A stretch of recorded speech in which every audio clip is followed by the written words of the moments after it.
রবিউল আউয়াল এমন একটা মাস যেই মাসে আল্লাহ রাব্বুল আলামিন এই পৃথিবীতে এমন একজন মহামানবকে পাঠিয়েছেন যিনি পুরো বিশ্বটাকে পরিবর্তন করেছেন, এবং যিনি এমন একজন ব্যক্তিত্ব যার অনুসরণ করা ছাড়া আমরাও জান্নাতে যেতে পারবো না। যিনি এমন একজন ব্যক্তিত্ব যিনি নিশ্চিত জান্নাতি জানার পরেও তাহাজ্জুদে দাঁড়িয়ে পা ফুলিয়ে ফেলতেন, যাকে আল্লাহ রাব্বুল আলামিন দোয়া কবুল হবে সার্টিফিকেট দিয়েছেন, তিনি সেই দোয়াটাকে স্টপ রেখেছেন। কিয়ামতের মাঠে তিনি এই দোয়াটা করবেন আমাদের জন্যে। এই মাসে সেই মহামানবকে এই পৃথিবীতে পাঠানো হয়েছে। আবার এই মাসেই আল্লাহ রাব্বুল আলামিন তাকে তার কাছে নিয়ে নিয়েছেন। কিন্তু আমাদের মুসলিম যুবক যুবতী, তরুণ তরুণী, কিশোর কিশোরী, আবার বৃদ্ধের বেশিরভাগ, আমি চ্যালেঞ্জ করলাম 80 to 90% বলতে পারবে না আজকে এই মাসের কত তারিখ। 80 to 90% যুব সমাজকে জিজ্ঞাসা করে দেখেন, একটা জরিপ করে দেখেন, ওরা গুগল ঘাটবে, দেখি তো কয় তারিখ।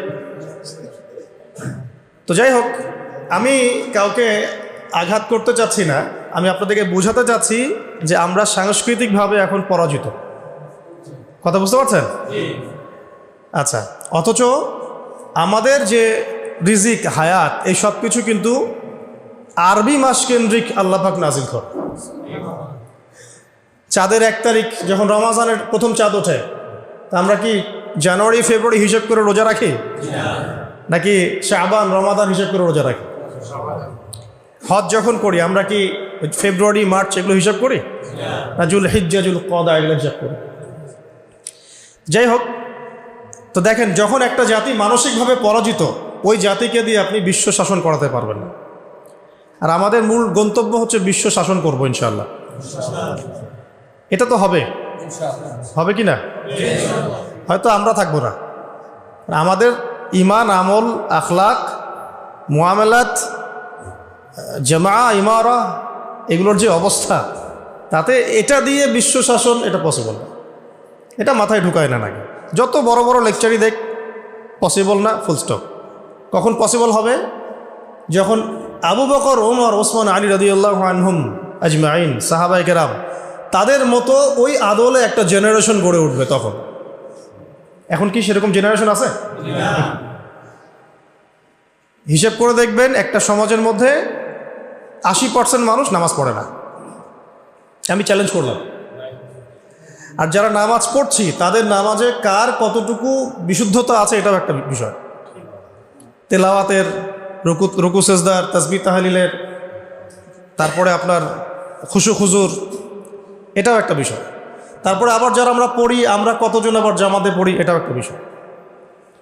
আর মহিলাদের তো দিনদারিতার অবস্থা আগে ভালো ছিল, এখনকার জেনারেশনের মহিলাদের যে অবস্থা, তো এই মেয়েদেরকে ঘরে নিয়ে আসলেও যে আপনি সুসন্তান পাবেন, এটাও ইল্লা মাশাআল্লাহ, যদি আল্লাহ চায় তাহলে সম্ভব, আদারওয়াইজ সম্ভব না। রোজা রাখে কত পার্সেন্ট দেখবেন হিসাব করে, কত পার্সেন্ট মানুষ জাকাত ফরজ হওয়ার পরে জাকাত দিচ্ছে, এটা হিসাব করে দেখবেন। এটা হিসাব করা যাবে, কিন্তু আমরা যদি আদমশুমারি করতে পারি, নামাজ শুমারিও করা যায়, সম্ভব ছিল। আবার ব্যবসা বাণিজ্য করতে গিয়ে কত পার্সেন্ট মুসলমান হালাল খায়, এটা আরও বড় কথা। চাকরি বাকরি, ব্যবসা বাণিজ্য, এই সব কিছুর মধ্যে এখন সুদ, ঘুষ আর দুর্নীতি। আমার কথা একদম সোজা সাপটা, কারো ভালো লাগলে লাগুক, না লাগলে নাই। আমার কবরে তো আর সে যাবে না, আর আমিও তো তার কবরে যাব না। ঠিক আছে? একটা মন্তব্য করার পর যদি এটা নিয়ে সারা দেশে হইচই শুরু হয়ে যায়, কিছুই যায় আসে না আমার। কারণ যেটা সত্য সেটা বলতে হবে, বলতে হবে কি না? তবে আমি চেষ্টা করছি ভদ্র ভাষায় বলার জন্য, কাউকে আঘাত না করে। কাউকে আঘাত করা নবীর সুন্নত নয়, আমাদের সুন্নত। এটা আমাদের সুন্নত, মানুষকে আঘাত করা। হ্যাঁ, তো কত পার্সেন্ট মানুষ হালাল খায় এটা বড় কথা। হালাল ইনকাম ছাড়া ইবাদত আবার কবুল হচ্ছে না। ঘরে ঘরে সুদ, চাকরির পরতে পরতে ঘুষ, ফাইল নড়ে না। আর দুর্নীতি বাংলাদেশের প্রধান সমস্যা। বাংলাদেশের প্রধান সমস্যা কিন্তু আপনার এটা নয় যে আমাদের ডলার নাই, ডলার সংকট, এইটা ওইটা, এগুলো মূল সমস্যা না। কিন্তু আমাদের এই পুরো ন্যাশনের 1 নম্বর সমস্যা হচ্ছে করাপশন, দুর্নীতি। আর এই নৈতিকতার শিক্ষাটা কোত্থেকে মানুষ পাবে? যে আমাকে যে ভালো হয়ে চলতে হবে, অন্যের হক নষ্ট করব না, করলে আল্লাহ ধরবেন, হ্যাঁ আমার দুর্নীতি করা যাবে না, এটা হারাম হচ্ছে, মানুষের হক নষ্ট হচ্ছে। এই শিক্ষাটা কি স্কুলে দিবে, কলেজে দিবে, বিশ্ববিদ্যালয়ে দিবে, নাকি আপনাকে নামাজ এবং কোরআন দিবে? ইসলাম থেকে আবার মানুষকে দূরেও সরাচ্ছি, আবার মানুষকে সুশীল বানানোর চেষ্টাও করছি। কি একটা অবস্থা! মানে আমি মদের লাইসেন্সও দিচ্ছি, আবার মদ থেকে মানুষকে বিরত রাখারও চেষ্টা করছি। আশ্চর্য কথা। সিগারেট বিক্রিও করছি, আবার লিখছি যে এখানে ধূমপান স্বাস্থ্যের জন্য ক্ষতিকর। তাহলে বোঝেন এই জাতিটাকে দিয়ে আপনি কি বিশ্ব শাসন করতে পারবেন? নবী সাল্লাল্লাহু আলাইহি ওয়াসাল্লামকে আল্লাহ পাক এমন একটা যুগে এই পৃথিবীতে পাঠিয়েছিলেন যেটা আমাদের চাইতেও জঘন্য একটা যুগ ছিল। আমরা এখন যে কথাগুলো বললাম যে আমাদের অর্থনীতির মধ্যে সমস্যা, মুআমালাতের সমস্যা, ইবাদতের সমস্যা, এর চেয়েও জঘন্য একটা যুগে আল্লাহ রাব্বুল আলামিন তার প্রিয় হাবিব মুহাম্মদ সাল্লাল্লাহু আলাইহি ওয়াসাল্লামকে এই মক্কাতে পাঠিয়েছেন। ওটাকে আমরা কি বলি? আইয়ামে জাহিলিয়া। কোন মাসে? কয় তারিখে? এটা নিয়ে আরেকটা মিসকনসেপশন আছে, এটা নিয়ে অনেক বর্ণনা আছে। অনেকগুলো সিরাতের কিতাবের মধ্যে 12 তারিখ পাওয়া যায়, আর অনেকগুলো সিরাতের কিতাবের মধ্যে 9 তারিখ পাওয়া যায়। 9-12, অনেকে 10-11ও বলেছেন কেউ কেউ। এটা নিয়ে একটা মতপার্থক্য আছে। তো মতপার্থক্য থাক, মতপার্থক্যের জায়গায় ওইটা নিয়ে আমাদের, ওই যে বললাম, আমাদের শেকড়ে যাইতে হবে। ডালপালা নিয়ে এত নাড়াচাড়ার প্রয়োজন আছে? এই মাসে আল্লাহ রাসূল সাল্লাল্লাহু আলাইহি ওয়াসাল্লামকে আল্লাহ পাক দুনিয়াতে পাঠিয়েছেন এই মানবতার মুক্তির দূত হিসেবে। এটাই বড় কথা, তাই না? এখন কীভাবে তিনি মানবতাকে মুক্তি দিয়েছেন ওইটা আমরা দেখব নাকি? আমাদের মূল জায়গাটা কোনটা? কিভাবে তিনি এই পথ ভোলা জাহেলি মানুষগুলোকে খাঁটি মানুষ বানালেন, এটা দেখব নাকি? ওই সুন্নতটা যদি আমরা আবার চালু করতে পারি, তাহলে পৃথিবীর এমন কোনো সভ্যতা নাই যেটা পরিবর্তন হবে না ইনশাআল্লাহ। এই তো কথা, যে মানুষটাকে আল্লাহ পাক পাঠিয়েছেন এই বিশ্বের পরিবর্তন করার জন্য, কোরআন দিয়ে, সুন্নাহ দিয়ে, তার আদর্শ দিয়ে, এবং আমরা তার উম্মত বলে দাবিও করি, এবং আমরা তাকে অনুসরণ না করলে জান্নাতে যেতে পারবো না। তিনি আমাদের জন্য সুপারিশ করবেন। তো সেই প্রিয় নবীর প্রতি ভালোবাসা তো আমরা খুব দেখাতে চাই। যখন কেউ তাকে গালিগালাজ করে বা কটূক্তি করে, আমরা তো অনেক ভালোবাসা দেখাতে চাই, এটা তো ভালো, মাশাআল্লাহ। কিন্তু সেই নবীর জীবনী যদি আপনি না পড়েন, এটা কি আপনার জন্য লজ্জার নয়? আমাদের ব্যর্থতা না? আমার হাতে একটা পাতলা বই আছে, সিরাতের অনেক বই আছে। এটা মুফতি মুহাম্মদ শফি রাহিমাহুল্লাহ রচিত সিরাতে খাতামুল আম্বিয়া। এটা মাদ্রাসায়ও পড়ানো হয় আরবিতে, এটা বাংলা অনুবাদ করা হয়েছে। তো এই বইয়ের পৃষ্ঠা সংখ্যা সর্বোচ্চ কত হবে? 140টার মতো। 140টা পৃষ্ঠা পড়তে কত ঘন্টা লাগে বলেন? 3 ঘন্টা, 4 ঘন্টা, 5 ঘন্টা, 1 দিন, 2 দিন, 7 দিনের মধ্যে শেষ করা যায়? তাহলে নিয়াত করেন এই মাসের মধ্যে শেষ করবো ইনশাআল্লাহ। এটা ছাড়া আরও অনেক সিরাতের বই আছে, আর রাহিকুল মাখতুম আছে, নবিয়া রহমত। আর রাহিকুল মাখতুম বইটাও চমৎকার, আল্লামা সফিউর রহমান মোবারকুর রাহমাহুল্লাহ রচিত। আরেকটা আছে নবিয়া রহমত, এটাও সুন্দর চমৎকার বই। এটা হচ্ছে সৈয়দ আবুল হাসান আলী নবী রাহমাহুল্লাহ রচিত। এরকম অনেক বরেণ্য আলেমদের সিরাতের অনেক বই আছে, কেনা যাবে তো ইনশাআল্লাহ। এক কাপ কফি খেতে কয় টাকা লাগে? 20 টাকা কফি পাওয়া যায়? আচ্ছা, দোকান ভেদে। বন্ধুরা মিলে একটু আড্ডা মারলে কত টাকা? বান্ধবীর সাথে আড্ডা মারলে কয় টাকা? বান্ধবীর সাথে আড্ডা মারলে আরো বেশি যায়, তাই না? আল্লাহ হেফাজত করুন। তো একটা সিরাতের বই কিনতে কয় টাকা লাগতে পারে? 100 টাকা, 200 টাকা, 300 টাকা, 500 টাকা খরচ করা যাবে না? আল্লাহ পাক তৌফিক দান করুন। এই মাসে নবী সাল্লাল্লাহু আলাইহি ওয়াসাল্লামকে আল্লাহ পাক পৃথিবীতে পাঠিয়েছেন এবং আস্তে আস্তে ওই জাহেলি সমাজটাকে পরিবর্তন করেছেন। কিভাবে পরিবর্তন করেছেন, নবীজি প্রথমে কি করেছেন, তারপরে কি, এটা পুরো বিশাল একটা হিস্ট্রি। 23 বছরের, কত বছরের? 23 বছরের হিস্ট্রি তো আর এক ঘন্টায় বা 10 মিনিটে বলা যাবে না, যাবে? তবে আমি একটা সারমর্ম বলছি আপনাকে, শুনুন। 1, নবী সাল্লাল্লাহু আলাইহি ওয়াসাল্লাম নবী হয়েছেন কত বছর বয়সে? 40। কত বছর বলেন? ক্লাসের মতো মনে পড়ে। এর আগে 40 বছরের আগে আমাদের নবী সাল্লাল্লাহু আলাইহি ওয়াসাল্লাম কোনো অন্যায় করেছিলেন? কোনো মিথ্যা কথা বলেছেন? কোনো পাপ করেছেন? তিনি আগে থেকেই পবিত্র চরিত্রের মানুষ ছিলেন। ঠিক আছে, আমরা এখানে ওই বিষয়গুলো কথা বলছি না, তার বাবার নাম কি, মায়ের নাম কি, বংশ কি, এগুলো আপনারা পড়ে নিতে পারবেন। আমরা বলছি কিভাবে তিনি দিনটাকে প্রতিষ্ঠা করলেন। নবী হওয়ার পরেই, নবী হওয়ার সাথে সাথেই আল্লাহ রাব্বুল আলামিন তার উপরে ওহী করেছেন সূরা আলাকের প্রথম 5টা আয়াত। কোন সূরা? ইকরা বিসমি রাব্বিকাল্লাযী খালাক, এই সূরা। বা'দা আউযু বিল্লাহি মিনাশ শাইতানির রাজীম। এখানে আল্লাহ পাক তাকে পড়তে বলেছেন। কি বলেছেন? পড়তে বলেছেন। কিন্তু আমাদের নবী সাল্লাল্লাহু আলাইহি ওয়াসাল্লাম কিন্তু পড়তে জানতেন না, লিখতে জানতেন না, পড়তে জানতেন না। আল্লাহ পাক তাকে এভাবে কোনো স্কুল, কলেজ, মাদ্রাসা এভাবে তিনি পড়াশোনা করে আসেন নাই। আল্লাহ পাক তাকে জ্ঞান শিক্ষা দিয়েছেন। আল্লাহ পারেন কি না? তার মানে এখন দিনের জন্য আমরা যাই করতে চাই না কেন, প্রথম কাজ কি বলেন? ব্যাস, পেলেন তো? প্রথমে নবী সাল্লাল্লাহু আলাইহি ওয়াসাল্লাম প্রথম যে ওহীটা পেয়েছেন সেটা হলো ইকরা, পড়ুন। কি পড়বেন? বিসমি রাব্বিকাল্লাযী খালাক, আপনার সেই রবের নামে যিনি আপনাকে সৃষ্টি করেছেন। মানে যে জ্ঞান আপনাকে আল্লাহর কাছে নিয়ে যাবে ওই জ্ঞান আপনি শিখবেন, তাই তো? আর যে জ্ঞান আপনাকে আল্লাহ থেকে দূরে সরায় ওই জ্ঞান শিখবেন? আমরা এখন বেশিরভাগ ক্ষেত্রে ওই জ্ঞানই শিখছি, যে জ্ঞান আমাদেরকে আল্লাহ থেকে দূরে সরাচ্ছে দিন দিন। তো প্রথম কাজ আমাদের তাহলে দিন নিয়ে যেটাই করতে চাই, চলতে চাই, দিন প্রতিষ্ঠা করতে চাই, প্রথম কাজ কি ভাই? ব্যাস, আল্লাহ নবী সাল্লাল্লাহু আলাইহি ওয়াসাল্লাম ওহী পেলেন। এরপরে তিনি কাছের মানুষদেরকে দাওয়াত দেওয়া শুরু করলেন। কাদেরকে? তাহলে আমাদের সুন্নাহ কি? এখন আমাদের কাছের মানুষদেরকে দিনের দাওয়াত দেয়া।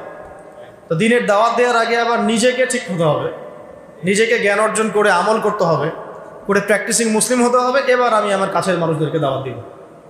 কাছের মানুষ বলতে সবার আগে ইসলাম কবুল করেছেন কে? তার স্ত্রী খাদিজা রাদিয়াল্লাহু আনহা, কাছের মানুষ আবু বকর সিদ্দিক রাদিয়াল্লাহু আনহু, চাচাতো ভাই আলী ইবনে আবি তালেব, হ্যাঁ, যায়েদ ইবনে হারেসা রাদিয়াল্লাহু আনহু, আস্তে আস্তে এভাবে উসমান ইবনে আফফান, আব্দুর রহমান বিন আউফ, সাদ ইবনে আবি ওয়াক্কাস, তালহা বিন উবাইদুল্লাহ, জুবাইর ইবনে আওয়াম, আস্তে আস্তে আস্তে আস্তে মানুষ ছড়াতে থাকলো।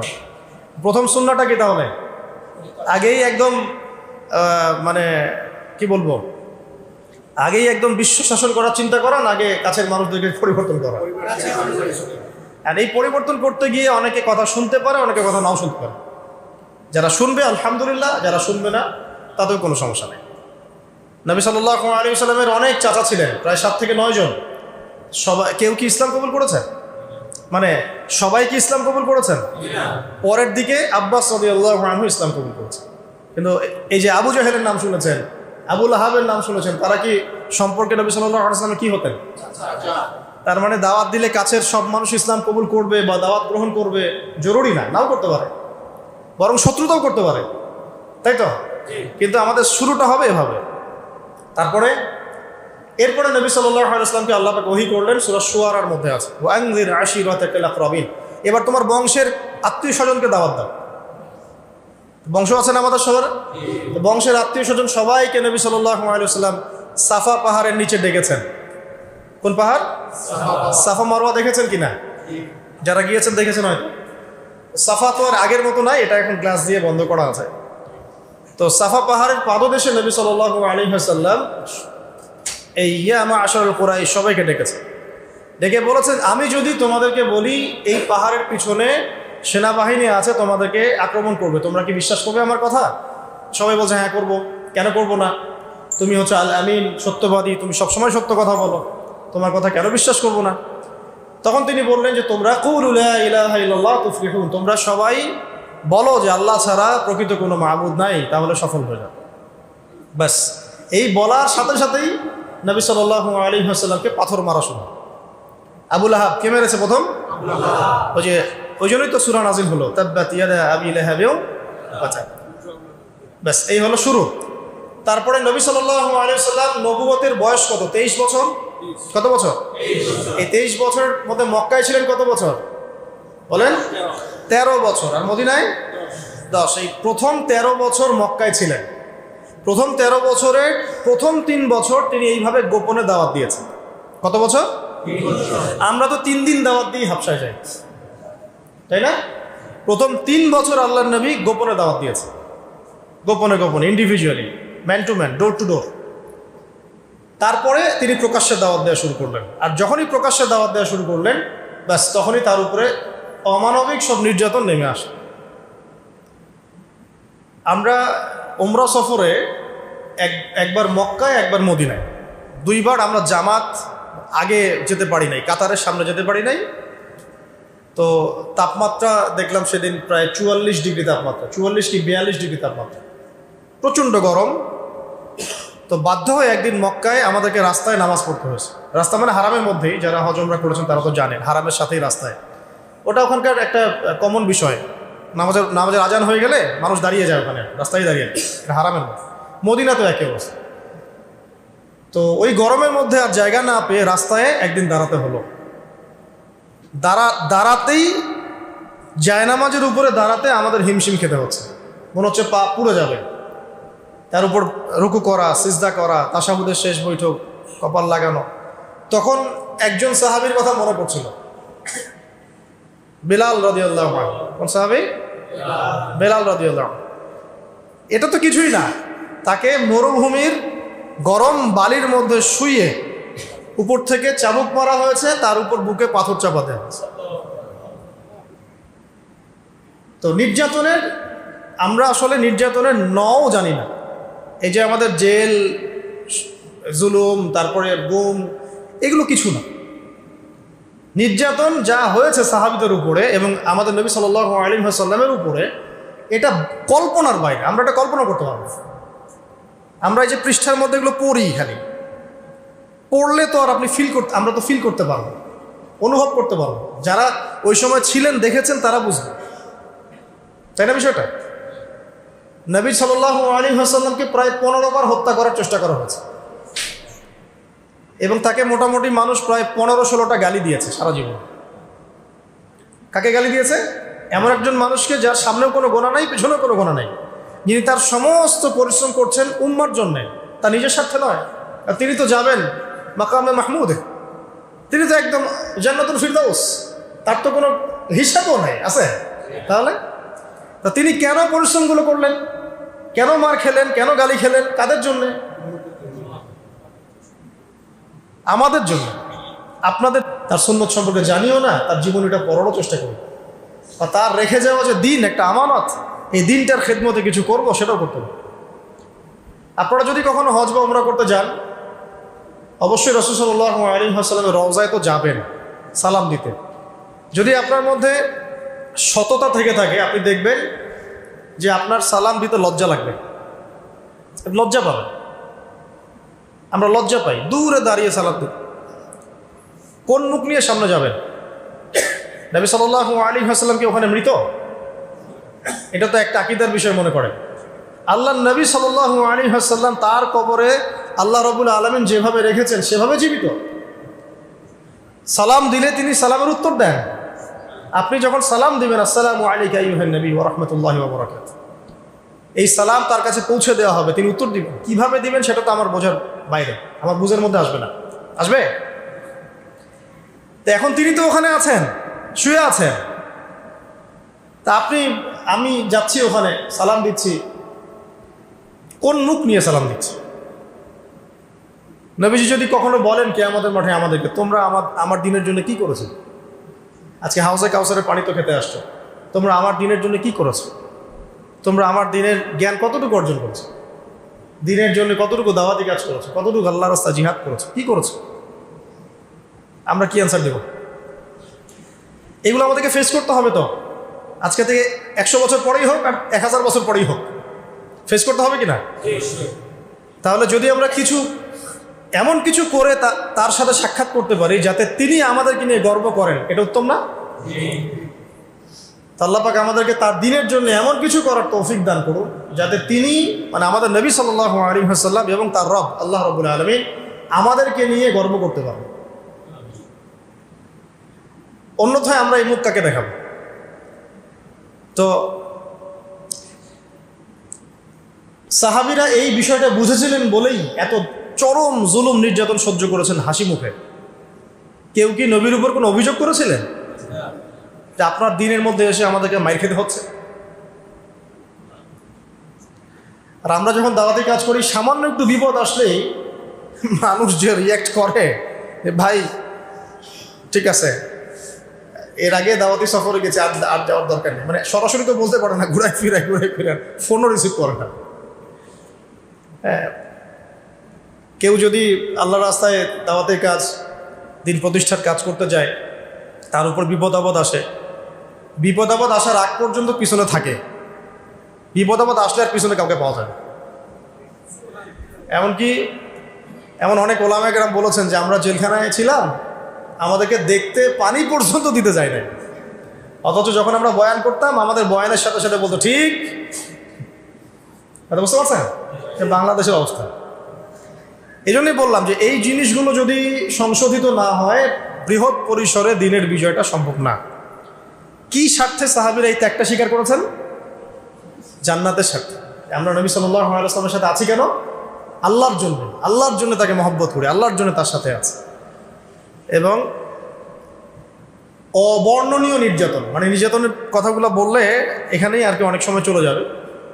কোনো সাহাবীর চামড়া পুড়িয়ে দেওয়া হয়েছে, কোনো সাহাবীর জ্বলন্ত আগুনের মধ্যে শুইয়ে দেওয়া হয়েছে, কোনো সাহাবীকে পৈতৃক সম্পত্তি থেকে বঞ্চিত করা হয়েছে, কোনো সাহাবীকে ঘরের মধ্যে বন্দি করে রাখা হয়েছে, কোনো সাহাবীকে শূলদণ্ড দিয়ে হত্যা করা হয়েছে। একজন মহিলা সাহাবীকে, মহিলাদের যে লজ্জাস্থান, এখানে বর্ষা ছিলেন, বর্ষা, চোখা বর্ষা, এই বর্ষা নিক্ষেপ করে হত্যা করা হয়েছে। সে সাহাবীর নাম সুমাইয়া রাদিয়াল্লাহু আনহা, সুমাইয়া রাদিয়াল্লাহু আনহা। তো তাদের স্যাক্রিফাইসের সামনে আমাদের স্যাক্রিফাইসের কোনো দাম আছে? এই নির্যাতন চলতে থাকলো প্রায় ধরেন 6 থেকে 7 বছর। কত বছর? অমানবিক নির্যাতন।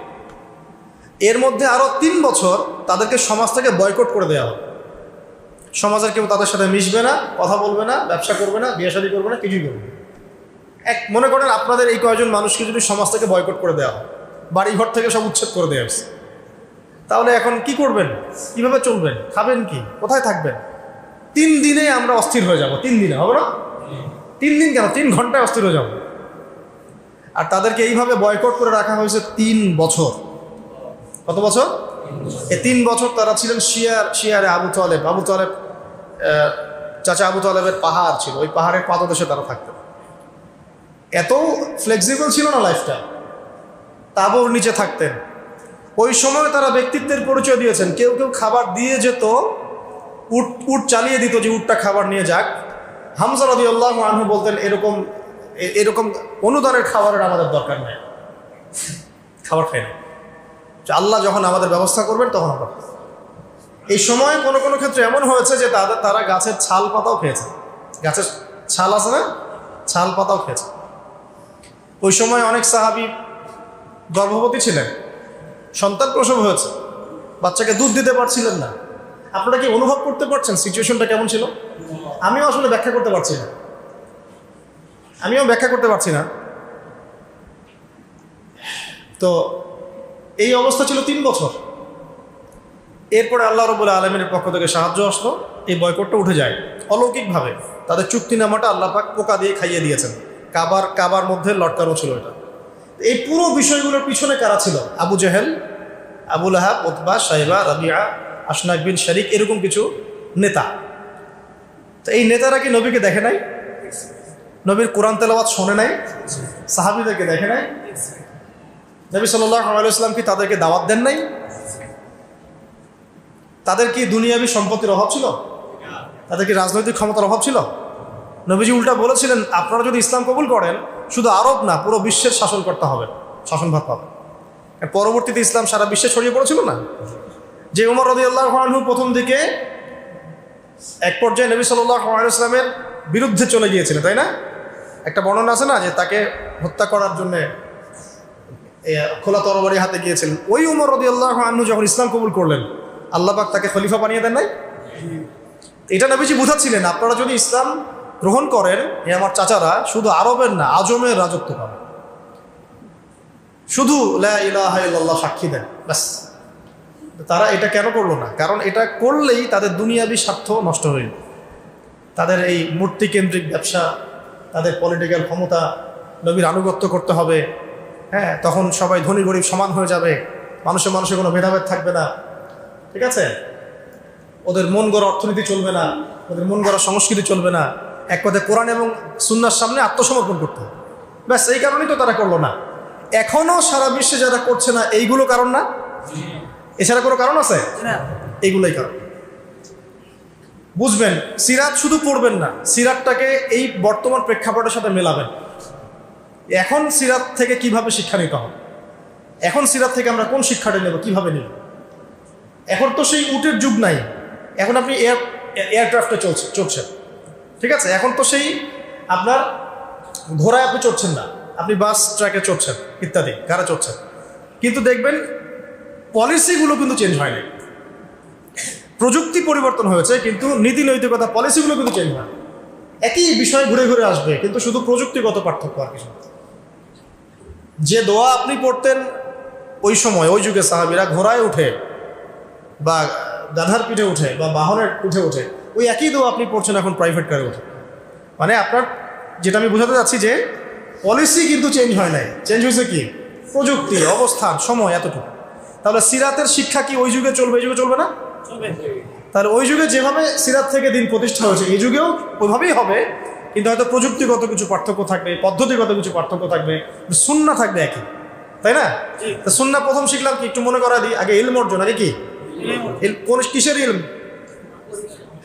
যে ইলম আপনাকে আল্লাহর দিকে নিয়ে যাবে, কোরআন হাদিস ইসলামের মৌলিক জ্ঞান। এরপরে আপনি যে কোনো জেনারেল শিক্ষাও শিক্ষিত হতে পারেন, কোনো সমস্যা নেই।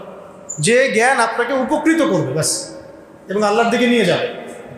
তারপরে ইলম অনুযায়ী আমল, রিজিকটা হালাল হতে হবে, এবং তারপরে শুরু করবো দাওয়াতি কাজ কোথা থেকে?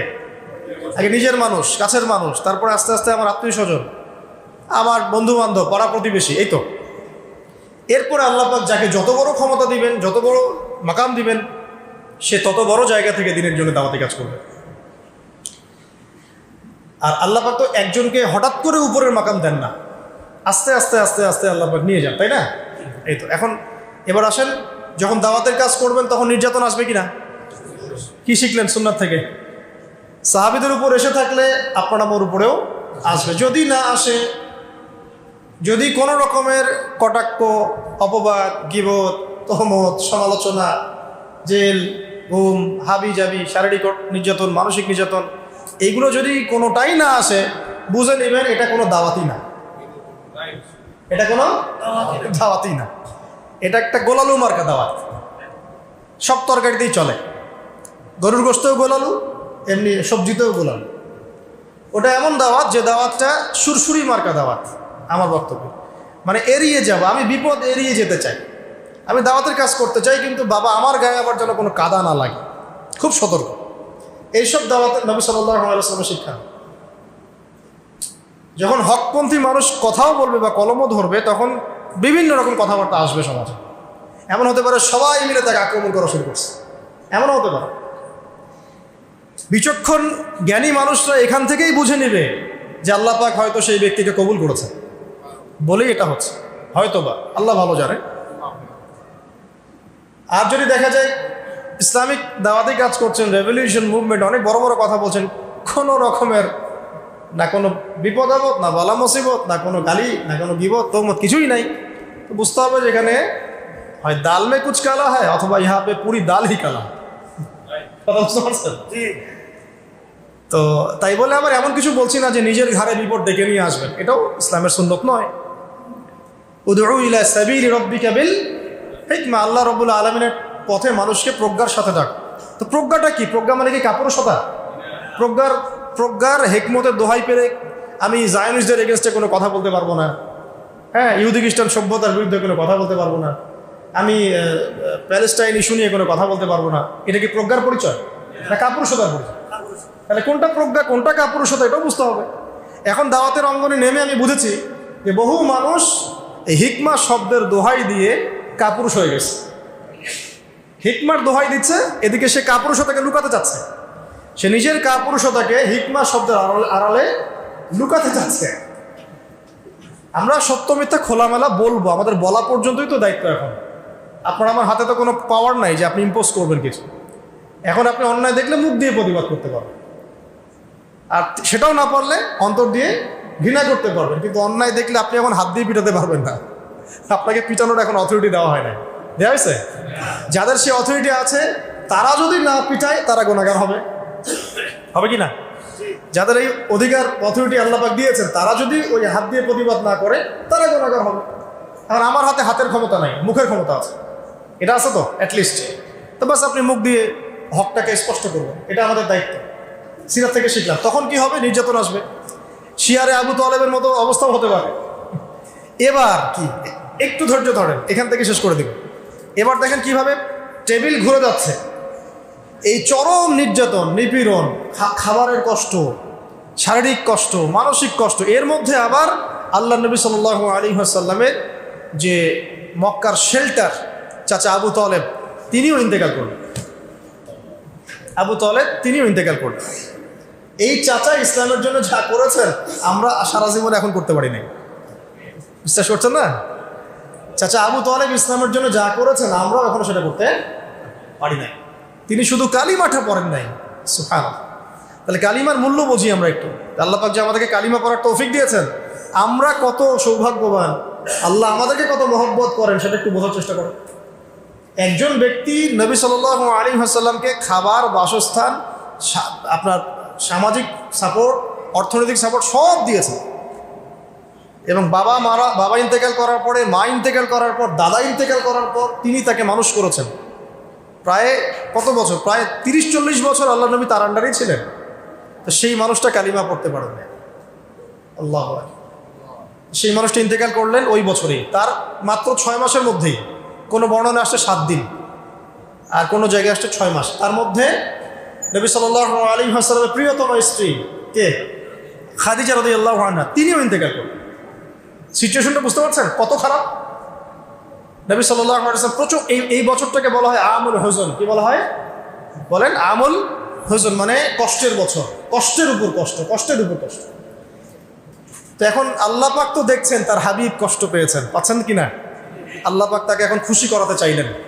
এই খুশি করানোর জন্য আল্লাহ রাব্বুল আলামিন তাকে এই মাটি থেকে সরাসরি আরশ পর্যন্ত নিয়ে গেলেন। সুবহানাল্লাহ। এই মেরাজের ঘটনা ঘটে গেল। মেরাজের ঘটনায় গিয়ে নবী সাল্লাল্লাহু আলাইহি ওয়াসাল্লাম এত যে অলৌকিকত্ব দেখলেন, জান্নাত, জাহান্নাম, আল্লাহ পাকের সাথে কথা বলা, ওহী প্রাপ্ত হওয়া, বারজাখে কার কি শাস্তি হচ্ছে দেখছেন, জেরুজালেমে ওখানে গিয়ে নামাজ পড়লেন, নবীদেরকে নিয়ে নামাজ পড়লেন। তো এটাতে তিনি তার যে ব্যথা, শোক, এগুলো ভুলে গেলেন।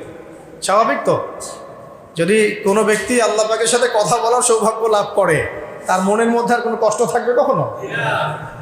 সব কিছু ভুলে গেলেন নবী সাল্লাল্লাহু আলাইহি ওয়াসাল্লাম এই মেরাজ হবে। মেরাজের আলোচনা মেরাজের সময় হবে ইনশাআল্লাহ। তো মেরাজের ওখানেই কিন্তু 5 ওয়াক্ত নামাজও ফরজ হলো। কত ওয়াক্ত? আচ্ছা, মেরাজে এটা বলে নেই, মেরাজে 3টা হাদিয়া দেওয়া হয়েছে স্পেশাল। কয়টা? 1, এই যে 5 ওয়াক্ত নামাজ, যেটা উম্মতে মুহাম্মাদের এখন 80% মানুষ পড়ে না। আল্লাহ ভালো করেন। যেই নবী মেরাজে গিয়ে একটা হাদিয়া নিয়ে আসলেন, ওই নবীর হতভাগা উম্মত নামাজ পড়ে না। আবার ইহুদি খ্রিস্টান মাইট দিলে তখন আবার বলে, কেন মাইট দিচ্ছ আল্লাহ? আমাদের উপরে এই বিপদ কেন আসবে? আসবেই তো বিপদ, আরো বেশি আসবে। মাইট তো আরো খাইতে হবে, নামাজই তো ছেড়ে দিছে, আসবে কি না? ইহুদি খ্রিস্টানরা যত বড় পাপী হবে ওরা অত শক্তিশালী হবে, জানেন? আর আমরা যত বেশি পাপ করব তত মাইর খাবো। দুজনের অবস্থা আলাদা, উল্টা। ওরা যত পাপ করবে, যত শয়তানি করবে, তত শক্তিশালী হবে, আর আমরা যত পাপ করব তত মাইর খাবো। 2 নম্বর, নবী সাল্লাল্লাহু আলাইহি ওয়াসাল্লামকে দেয়া হলো সূরা বাকারার শেষের 3 আয়াত। সূরা বাকারার শেষের 3 আয়াত মেরাজে একদম আরশের কাছাকাছি, নূরের পর্দা দিয়ে। তো এই সূরা বাকারার শেষের 3 আয়াত কয়জন জানে? জিজ্ঞেস করেন। মাদ্রাসা পড়া ছেলে পেলে বাদ দিয়ে কয়জন জানে? 3 নাম্বার দেয়া হলো একটা ওয়াদা।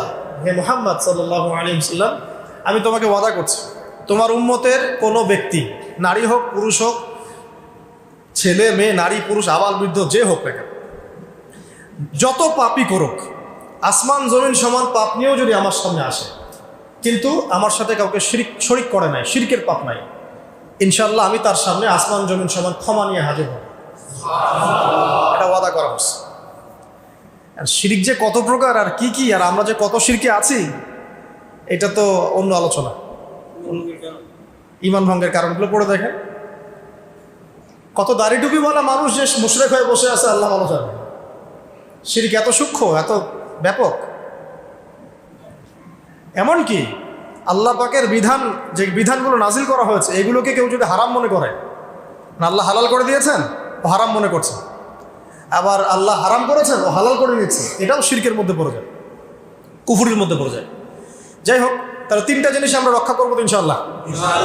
তাওহীদে থাকবো ইনশাআল্লাহ। সূরা বাকারার শেষ 3 আয়াত প্রত্যেক দিন রাতের বেলা পড়বেন, প্রত্যেক দিন রাতের বেলা। এছাড়া আপনি যখন তখন পড়তে পারেন, কিন্তু কমপক্ষে রাতের বেলা। রাত মানে সূর্য ডুবে গেছে এরপর থেকে রাত, মাগরিব থেকে নিয়ে ঘুমানো পর্যন্ত, বা তাহাজ্জুদও পড়তে পারেন। অনেক ফজিলত। সারা রাত আপনার সমস্ত যে ক্ষতিকর বিষয়গুলো আছে এগুলো থেকে আল্লাহ আপনাকে হেফাজত করবেন। এমনকি সারা রাত আপনি যদি তাহাজ্জুদ করতে নাও পারেন ওই নেকিটা আপনাকে লিখে দেওয়া হবে ইনশাআল্লাহ। আরেকটা হলো কি বললাম, 5 ওয়াক্ত নামাজ। এটা ছিল 50 ওয়াক্ত, কমতে কমতে আসছে। আচ্ছা, এই মেরাজের ঘটনার পরে ইসলামের গতিপথ পাল্টে যায়। এর মাঝখানে সাহাবীরা একবার আবিসিনিয়ায় হিজরত করেছিলেন 2 বার, আর নবী সাল্লাল্লাহু আলাইহি ওয়াসাল্লাম তায়েফে গিয়েছিলেন তাদেরকে দাওয়াত দেওয়ার জন্য। আসলে আবিসিনিয়ার বাদশা ছিল একজন খ্রিস্টান, কিন্তু সে সৎ খ্রিস্টান ছিল। আল্লাহ নবী সাল্লাল্লাহু আলাইহি ওয়াসাল্লাম বলেছিলেন যে আবিসিনিয়ায় বাদশা নাজাশী আছে, তিনি একজন খ্রিস্টান, কিন্তু তার রাজ্যে কেউ জুলুমের শিকার হয় না। একজন খ্রিস্টান সম্পর্কে আমাদের নবী এই কথা বলছেন যে বাদশা নাজাশীর রাজত্বে কেউ জুলুমের শিকার হয় না। আর এই কথাটা আপনি মুসলমান শাসকদের সম্পর্কে বলতে পারবেন? তার আন্ডারে কেউ জুলুমের শিকার হয় না, পারবেন? অনেস্টলি বলেন, সততার সাথে বলেন, পারবেন না। আমরা তো সিনেমা হল ওপেন করে দিচ্ছি, মদের বার ওপেন করে দিচ্ছি, হ্যালোইন উৎসব করছি, সুদ জায়েজ করে নিচ্ছি, আল্লাহ পাকের বিধানগুলোকে সরাই দিচ্ছি, নিজের মন গড়া বিধান চালাচ্ছি। সব ক্ষেত্রে আমরা আল্লাহর বিরোধী আচরণ করছি, তারপরে আমরা দাবিও করছি আমরা মুসলিম। মাশাআল্লাহ। যাই হোক, তাদের হিসাব তারা দিবে। তো বাদশা নাজাশী একজন খ্রিস্টান শাসক, যার আন্ডারে কেউ জুলুমের শিকার হয় না। এই কথা কে বলছেন? আমাদের নবীজি বলছেন। সেই বেচারা মাশাআল্লাহ ইসলামও কবুল করেছিলেন, তিনি ইসলামও কবুল করেছিলেন সূরা মারিয়ামের তেলাওয়াত শুনে মাশাআল্লাহ। তো আল্লাহর নবী গিয়েছেন তায়েফে। আবার এদিকে তায়েফের 3 গোত্র, আব্দে ইয়ালাইল, আব্দে মাসউদ আর হাবিব বিন আমর, এরাও ইসলাম কবুল করে নাই। উল্টা আল্লাহর নবীকে রক্তাক্ত করেছেন, মনে আছে ঘটনা? আল্লাহর নবীকে বদদোয়ার সুযোগ দেওয়া হয়েছিল, তিনি বদদোয়া করেন নাই, দোয়া করেছেন। এরপরে নবী সাল্লাল্লাহু আলাইহি ওয়াসাল্লাম মক্কায় ঢুকে, হজের মৌসুম তখন চলছে। এবার বোঝেন কি হলো। এইবার আল্লাহ পাক পুরো এই গতিপথ পরিবর্তন করে। ওই যে দূরে মদিনা, প্রায় 400-500 কিলোমিটার দূরে, ওখান থেকে 6 জন যুবক, কয়জন? 6 জন যুবক এই মক্কায় আসলো। এই যুবকদের ব্যাপারে একটু বলি। এই যুবকরা শুনেছিলেন যে শেষ জামানায় একজন নবী আসবে। কে আসবে? কার কাছ থেকে শুনেছেন? ইহুদিদের কাছ থেকে। ইহুদিদের তাওরাত, জাবুর, এগুলোর মধ্যে লেখা আছে শেষ জামানায় একজন নবী আসবে এই বংশ থেকে, তার নাম হচ্ছে আহমদ। কি নাম? আহমদ। আচ্ছা, এটা কারা শুনেছেন? এই 6 জন যুবক, আওস এবং খাজরাজ গোত্রের 6 জন যুবক। আসআদ বিন জুরারা তাদের নেতা ছিলেন। তারা এসে যখন হজ করতে আসছেন, তখন কিন্তু একটা হজ ছিল বিকৃত। ওই হজের মৌসুমে আল্লাহর নবী তাদেরকে দাওয়াত দিলেন। তারা সাথে সাথে ইসলাম কবুল করলেন, দেরি করলেন। তারা শুনেছিলেন যে একজন নবী আসবেন। আপনি কি সেই নবী? হ্যাঁ, আমি সেই নবী। তিনি কোরআন শোনালেন। আর কোরআন যে ব্যক্তি মন থেকে শুনবে, বুঝবে, সে তো বুঝবে এটা আল্লাহর পক্ষ থেকে আসে, এটা মানুষের রচনা হতে পারে। এই 6 জন সৌভাগ্যবান মদিনা থেকে এসে ইসলাম কবুল করে গেলেন। মদিনার তখনকার নাম ছিল ইয়াসরিব। কি নাম ছিল? ইয়াসরিব। ব্যাস, এই যে ঘুরছে এবার গতিপথ। মক্কার গন্ডি পেরিয়ে এখন ইসলাম আবিসিনিয়ায় চলে গেছে, তায়েফে চলে গেছে, মদিনায় যাচ্ছে। দাওয়াতের বিষয়গুলো বুঝতে পারছেন কিভাবে আগাবে? এভাবেই আল্লাহ পাক আগিয়ে নেবেন ইনশাআল্লাহ। বাংলাদেশ কিছু না, আরো অন্যান্য বহু দেশে চলে যাবে। এখানেই ইসলাম কায়েম হতে হবে, নট নেসেসারি। আল্লাহ চাইলে অস্ট্রেলিয়ায় কায়েম করতে পারে, আল্লাহ চাইলে মালয়েশিয়ায় কায়েম করতে পারে, পারে কি না? হ্যাঁ, কোনটা? এটা হিজরতের আগের কথা। 6 জন হিজরতের আগের কথা। এখন হিজরত হয় নাই, হিজরত হওয়ার প্রেক্ষাপট হচ্ছে আর কি। এই 6 জনকে আল্লাহ নবী বললেন, তোমরা মদিনায় ফিরে যাও এবং ওখানে গিয়ে দাওয়াতি কাজ করো। এই যে এখন দাওয়াতের ডেলিগেশন টিম চলে যাচ্ছে, দাওয়াতি কাজ করতে শুরু করলেন, পরের বছর তারা আবার আসছে, এবার 12 জনকে নিয়ে আসছে। কয়জনকে নিয়ে? 12 জনকে। এই 12 জন এসে বলছেন, ইয়া রাসূলুল্লাহ সাল্লাল্লাহু আলাইহি ওয়াসাল্লাম, মদিনায় দাওয়াতের উর্বর ভূমি আছে, আপনি একজন দায়ী আমাদের সাথে পাঠিয়ে দেন। একজন দায়ী আল্লাহ, মানে যে আল্লাহর পথে মানুষকে ডাকে। আল্লাহর নবী তখন একজন দায়ী পাঠালেন, সেই দায়ীর নাম হচ্ছে মুসআব বিন উমাইর। মুসআব বিন উমাইর রাদিয়াল্লাহু আনহু, তিনি উহুদ যুদ্ধে শহীদ হয়েছিলেন। তিনি গিয়ে এবার দাওয়াতি কাজ শুরু করলেন। একটু মনোযোগ দেন প্রিয় ভাইরা, এখনই আস্তে শেষ হয়ে যাবে। তিনি গিয়ে মদিনায় ব্যাপক দাওয়াতি কাজ শুরু করলেন মাত্র 1 বছরের মধ্যে। কত বছর? 1 বছরের মধ্যে 75টা পরিবার ইসলাম কবুল করল। 75টা পরিবার কিন্তু তখন অনেক বড় বিষয়। তখন তো জনসংখ্যা এত বেশি না, এত বেশি কি বিশাল ব্যাপার।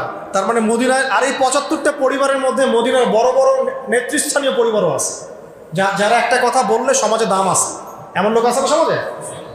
ওই রকম লোক আছে। তো এরকম অনেক লোক সেখানে ছিলেন। তারা এবার আসলেন আল্লাহ নবীর কাছে, এসে হাতে হাত রেখে বায়াত করলেন। এটা বায়াত কিন্তু সুন্নাত। নবী সাল্লাল্লাহু আলাইহি ওয়াসাল্লামের হাতে হাত রেখে বায়াত করলেন, আর মহিলারা মুখে বায়াত করেছে। 6টা বায়াত, 6টা শর্ত দিয়েছেন। তোমরা আল্লাহর সাথে কাউকে শরীক করবে না, ঠিক আছে। তোমরা সন্তানদেরকে হত্যা করবে না, ঠিক আছে। তোমরা একে অপরকে মিথ্যা অপবাদ দিবে না, ঠিক আছে। চুরি করবে না, জেনা করবে না, ঠিক আছে। আমি যখন তোমাদের কাছে যাব হিজরত করে, তোমরা তোমাদের স্ত্রী সন্তানকে যেভাবে নিরাপত্তা দাও আমাকে সেভাবে নিরাপত্তা দিবে। কে বলছেন এটা? তারা বলেন ঠিক আছে। বলার পরে বলছেন, ফামা লানা ইযা ফাআলনা যালিকা ইয়া রাসূলুল্লাহ, আমরা যদি এটা করি তাহলে কি পাবো? এই কাজগুলো যদি আমরা করি কি পাবো? আমাদের কি মানে ফজিলত? নবীজি বলছেন আল জান্নাহ, জান্নাত। বাস এই সময় আয়াত নাযিল হয়েছে সূরা তাওবার ওই আয়াতটা, ইন্নাল্লাহা আশতারা মিনাল মুমিনিনা আনফুসাহুম ওয়া আমওয়ালাহুম বিআন্না লাহুমুল জান্নাহ। এই আয়াতটা পড়বেন, 111 নম্বর আয়াত। তো বাস এবার যে হিজরত, আল্লাহ নবী এখন হিজরত করে চলে গেলেন মদিনায়। কারণ মক্কায় পরিবেশ ভালো না, তায়েফে ভালো না, তাই না? এখন আল্লাহ পাক বলেন মদিনায় চলে যাবেন হিজরত। হিজরত করতে দিবে না, এটা নিয়ে কত সমস্যা। তাকে আটকায় রাখা হচ্ছে, হত্যা করার চেষ্টা করা হচ্ছে। তিনি সাহাবীদেরকে আগে পাঠিয়ে দিলেন, তারপরে আবু বকর রাদিয়াল্লাহু আনহুকে নিয়ে হিজরত করলেন। হিজরত করার সময় নবীজি কত বিচক্ষণ ছিলেন দেখেন। তিনি জানেন, আল্লাহ পাক তাকে জানিয়ে দিয়েছেন যে তোমার বাসা ঘিরে রেখেছে। বের হওয়ার সময় সূরা ইয়াসিনের 9 নম্বর একটা পড়লেন, ওয়াজআলনা মিন বাইনি আইদিহিম সাদ্দান ওয়া মিন খালফিহিম সাদ্দান ফাআগশাইনাহুম ফাহুম লা ইউবসিরুন। এটা পড়ে এই হাতের মধ্যে বালু নিয়ে তিনি ছিটিয়ে দিয়েছেন। ওই যারা যারা হত্যা করতে আসছে সবার চোখে পড়ে ঘুম, সারা রাত ঘুম। নবীর মোজেজা। তিনি কত বুদ্ধিমান দেখুন। আমাদের নবী শুধু তাসবিহ তাহলিল শেখাতে আমাদেরকে আসেন নাই, কত বুদ্ধিমান, কত ম্যাচিউর দেখুন। যেই রাস্তা দিয়ে মদিনায় যাওয়ার সোজা রাস্তা, ওই রাস্তায় তিনি যান নাই। তিনি উল্টা দিকে রাস্তায় গিয়েছেন, যাতে ওরা বিভ্রান্ত হয়, রাস্তা ভুল করে। উল্টা দিকে গাড়ের শহরের রাস্তায় গিয়ে, গাড়ের শহরে যারা গিয়েছেন তারা জানেন, উল্টা দিকে রাস্তায় গিয়ে তিনি 3 দিন গাড়ের শহরে থেকেছেন। 3 দিনে সব ঠান্ডা হয়ে যাবে, তারপর আমরা যাব। বুঝতে পারছেন? এটা হলো স্ট্র্যাটেজিক সুন্নাত। এখনকার বিশ্বে মুসলমানরা এই সুন্নাহ অ্যাপ্লাই করতে পারে না। আমরা সব কেন জানি হাবা গোবার মতো হয়ে গেছে, কেন? তাই না? বিষয়টা খেয়াল করে দেখেন। ওরা আমাদের উপর চতুরতা করে, চালাকি করে, আমরা হাবা গোবার। আল্লাহ নবী সাল্লাল্লাহু আলাইহি ওয়াসাল্লাম এত বিচক্ষণ ছিলেন। তারপর 3 দিন পর তিনি হিজরত করলেন সমুদ্রের ধার ঘেঁষে। এবার মদিনায় প্রথমে ঢোকেন নাই, ঢুকেছেন কুবায়। কোথায়? ওখানেই প্রথম মসজিদ হয়েছে, ওখানে কয়েকদিন থেকেছেন, প্রায় 5 দিনের মতো। তারপর সেখান থেকে মদিনায়। মদিনা ঢোকার পর কি হলো আপনারা তো জানেন। মদিনাবাসী পুরো কলিজা খুলে তাদেরকে রিসিভ করেছে।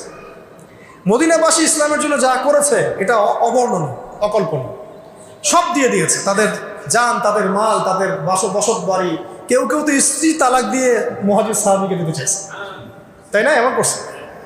তো ওখানে গিয়ে আল্লাহ নবী শোনেন, শেষ কথাগুলো শোনেন, টার্নিং পয়েন্টটা শোনেন। এবার আল্লাহ নবী সেখানে গিয়ে কিন্তু আর দুর্বল নন, তিনি এখন শক্তিশালী। তিনি কিন্তু এখন শক্তিশালী। এখন আর মক্কার পরিবেশ নাই, নির্যাতন নাই, আছে শান্তি। প্রথমে তিনি যেটা করলেন, সেখানে একটা মসজিদ নির্মাণ করলেন। তার মানে আমাদের দ্বীনের প্রচারের জন্য মার্কাজ লাগবে। এরকম মার্কাজ ছিল মক্কাতেও, দারুল আরকাম, মনে আছে? ওখান থেকে দিন শেখানো হতো। ওটাই আবার নববী। সুবহানাল্লাহ। এই সাহাবী, তার প্রতি আল্লাহ পাক রহম করুন, তার নাম আবু আইয়ুব আনসারী রাদিয়াল্লাহু আনহু। তার জমির মধ্যে নবী সাল্লাল্লাহু আলাইহি ওয়াসাল্লাম থাকলেন। এই যে মদিনা এখন দেখছেন মসজিদ, ওই বেসটা ওখানেই হয়েছে। এখন লক্ষ লক্ষ কোটি কোটি মানুষ ওখানে নামাজ পড়তেছে। মসজিদ তৈরি করা হলো। তারপরে আনসার মুহাজিদের মধ্যে দ্বীনি বন্ধন সৃষ্টি করা। তাহলে দিন কায়েম করতে দিনই বন্ধন লাগবে। বাংলার মাটিতে কোনো দিনই বন্ধন নাই। বাংলার মাটিতে দিন কায়েম না হওয়ার অন্যতম কারণ এখানে কোনো দিনই বন্ধন নাই। বন্ধন আছে নিজের দলের মধ্যে, দলের লোক দেখে দেখে সালাম দেয়। কোনো ইউনাইটেড কমিউনিটি নাই, অ্যাবসলিউটলি না।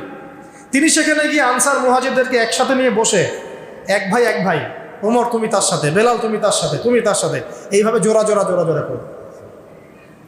এক সাহাবী বলছেন আমার 2টা বাড়ি আছে, একটা আপনাকে দিয়ে দিচ্ছি।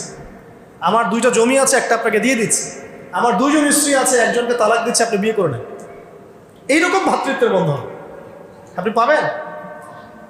এই অসুস্থ অনলাইন সংস্কৃতি এসে আলেমেই তো নাই, হৃদ্যতা ভালোবাসা। পারলে মানে অনলাইনে ধুয়ে ল্যাংটা করে রেখে দিবে। থাকার না থাক, সে নিজের মতো করে তালগোল পাকিয়ে ব্যাখ্যা করে একটা জনগণের সামনে অপদস্থ করার চেষ্টা করে। তা আপনি এখানে দিন কায়েম করতে যাচ্ছেন কিভাবে? এটা তো অসম্ভব টাস্ক মনে হয় আমার কাছে। ওই হৃদ্যতা ভালোবাসা দেখেন। আর ওই সাহাবী বলছেন আমার এগুলোর দরকার নাই, বরং বাজার কোথায় আমাকে দেখিয়ে দাও। সাহাবী নাম আব্দুর রহমান বিন আউফ রাদিয়াল্লাহু আনহু। তো হৃদ্যতা ভালোবাসা না থাকলে দিন প্রতিষ্ঠা হবে না। আমাদের ভালোবাসার হৃদ্যতা এখন গোত্রে ভাগ হয়ে গেছে। তাবলিগে মহব্বত, আহলে হাদিসে মহব্বত, হানাফিতে মহব্বত, পীরে মহব্বত, এই তরিকায় মহব্বত, এই অবস্থা চলছে। কেন ভাই, সবাই মুসলিম না আমরা? সবার প্রতি মহব্বত রাখা যায় না? সব ঘরানার মধ্যেই কিছু ভালো জিনিস আছে কি নাই? নাকি কোনো সব কিছুই খারাপ? কি ভালো তো অনেক কিছুই আছে। তো ভালোটা একটু খোলা মনে গ্রহণ করলে কি হয়? কি সমস্যা? তাবলিগ জামাতে ভালো কিছু নাই? আহলে হাদিসের মধ্যে ভালো কিছু নাই?